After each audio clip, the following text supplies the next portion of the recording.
You ask Tiger to solve. This deals with linear equations with one unknown. The final result is g equals 5. Let's solve it step by step. Group all constants on the right side of the equation. Add 6 to both sides.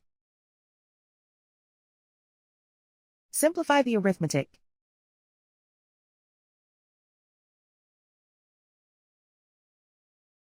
Isolate the g. Divide both sides by 4. Simplify the fraction. Find the greatest common factor of the numerator and denominator.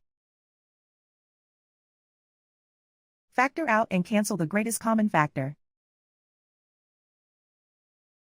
And so the final result is g equals 5.